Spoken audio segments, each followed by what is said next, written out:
Welcome to Tales of Honor, a podcast with a mission to tell the true stories of every recipient of our nation's highest military award, the Medal of Honor. Hello, everyone, and welcome to today's episode of Tales of Honor podcast. This is episode number 466, and I don't have any birthdays to go over today. Actually, we're done for the month of November as far as birthdays. We'll be back at it on December 1st with our next birthday.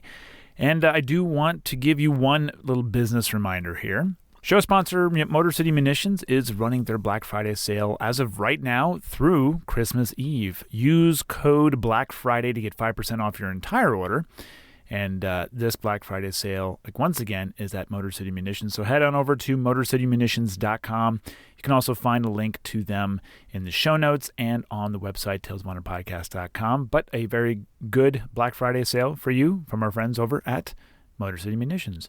That's all I have on the business side of the house. I want to wish you all a very happy Thanksgiving tomorrow, since that is tomorrow. And I don't have a show tomorrow, so I can only wish it to you today. So very happy Thanksgiving to you and your family. I'm very thankful for all of you, as always. And I'll be having a nice family Thanksgiving as well. And to those who live in states with whitetail rifle season opening up this weekend, I know Pennsylvania is one of them. I wish you a very good luck and pray for a very bountiful harvest for yourself and your family, and also be safe and stay away from where I'm hunting, because I don't want you near where I'm hunting, because I want to be where I'm hunting. So that's it for today. Let's head on into episode number 466.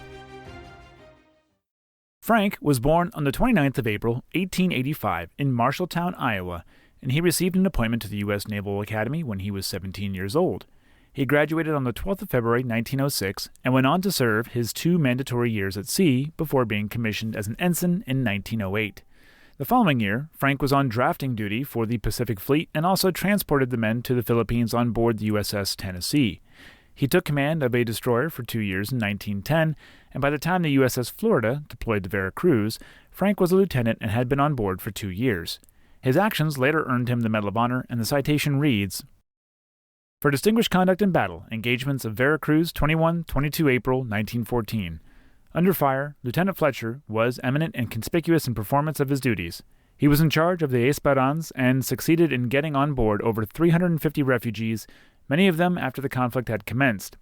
Although the ship was under fire, being struck more than 30 times, he succeeded in getting all the refugees placed in safety.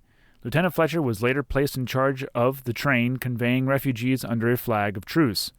This was hazardous duty, as it was believed that the track was mined, and a small error in dealing with the Mexican guard of soldiers might readily have caused a conflict, such a conflict at one time being narrowly averted.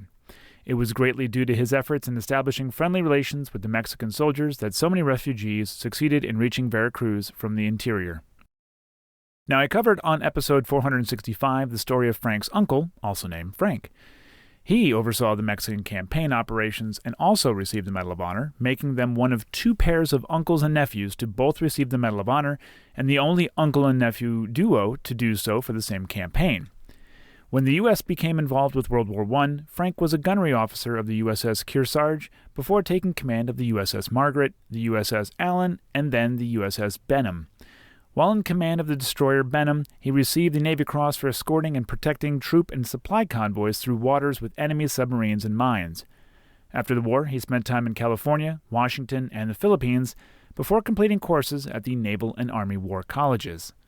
In August of 1931, Frank became the Commander-in-Chief of the U.S. Asiatic Fleet and was so for 2 years before transferring to the office of the Chief of Naval Operations and being an aide to the Secretary of the Navy until 1936. Frank was a rear admiral and at sea when the attacks on Pearl Harbor happened on the 7th of December 1941, and by May he was commanding task forces during the Battle of the Coral Sea, which was the first action in which aircraft carriers engaged with each other without seeing the other, nor firing directly upon the other.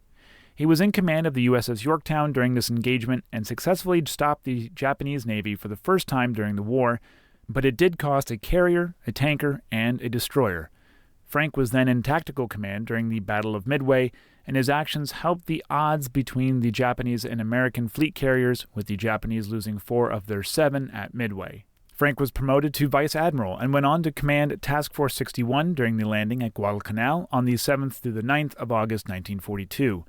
His last major battle took place in the Solomon Islands at the end of August, where the Japanese would withdraw after losing another carrier and 70 aircraft. Frank decided to not pursue them as they withdrew, for which he did receive criticism. After suffering a gash to his head after being on the USS Saratoga when it was torpedoed by the Japanese, Frank took his first leave after 8 months of continuous combat and was then in command of naval forces in the North Pacific. He held this position until the end of the war, and he then headed to Japan for occupation duty. This was brief because Frank was soon appointed to the Navy's General Board, and a year and a half later, he retired from active duty after 40 years of service at the rank of Admiral. He retired to his home in Araby, Maryland, and on the 25th of April, 1973, Frank Jack Fletcher died just 4 days before his 88th birthday. He and his wife of 56 years, Martha, are buried in Arlington National Cemetery, Section 2, Lot 4736-E. 37 years after a destroyer was named in honor of his uncle, the USS Fletcher DD-992 was a Spruance-class destroyer and named for Frank. He was also portrayed by actor Robert Webber in the 1976 movie Midway. And that was A Tale of Honor. Thank you for listening to Tales of Honor, and if you enjoyed the show, please be sure to subscribe and tell your friends and family. Tales of Honor is written and produced by Christoph Ambrose, and theme music is Loyalty and Duty by Floruz Music. If you have any questions, you can send an email to talesofhonorpodcast@gmail.com, and please be sure to visit talesofhonorpodcast.com for more episodes and information.